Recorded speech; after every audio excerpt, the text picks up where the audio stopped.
It's 1965, and the Beatles have come to America. They've appeared on the Ed Sullivan Show, and the Beatlemania is in full force.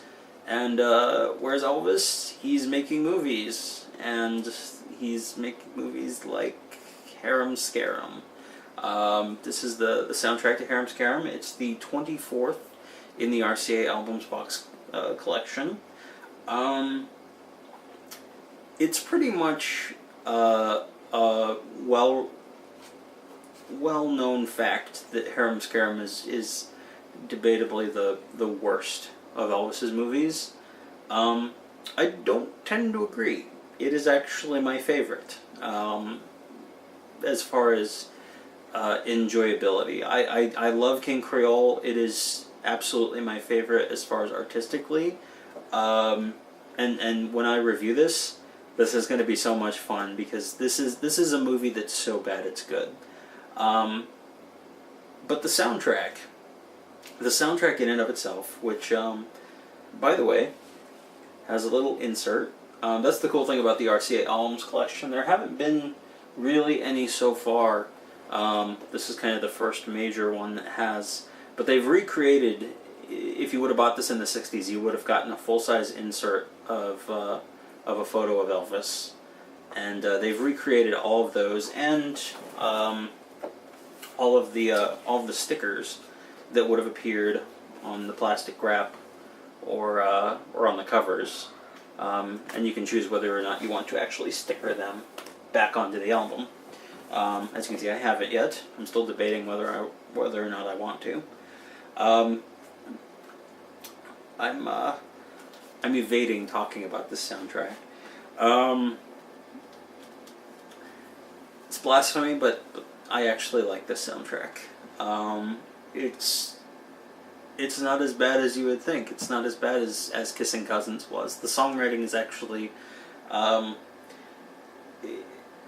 not talking like hits, but for the movie that it is, and for the theme, it's very cohesive. Everything is Middle Eastern themed.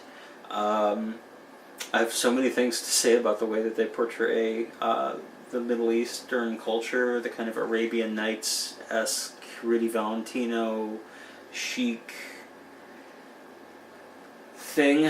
I have a lot of thoughts on that, but with songs like Mirage and Shake That Tambourine and My Desert Serenade, Harum Holiday, they all sound consistent, and that's not something that you can necessarily say about many of Elvis's movies.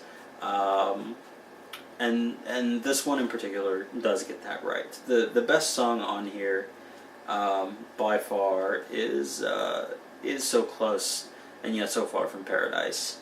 I think everybody agrees. Most fans would agree that that's kind of the standout track, because he's actually being challenged vocally, and he's actually putting himself into performing the song.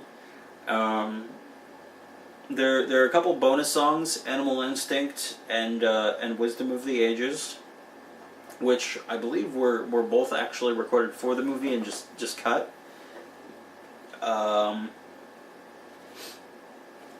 What's cool on the back is they actually have some painted artwork of Elvis. We'll let it refocus there. It doesn't want to refocus.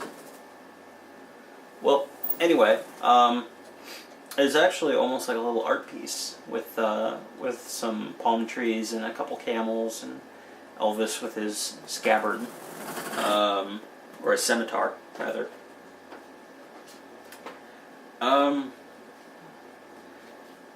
I don't want to say too much about this because I have a lot to say in the movie review as far as track by track, but I actually do quite like this album.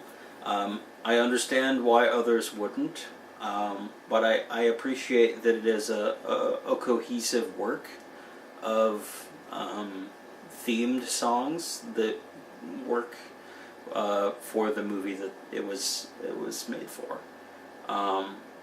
So take that for what it is. But that's Harum Scarum.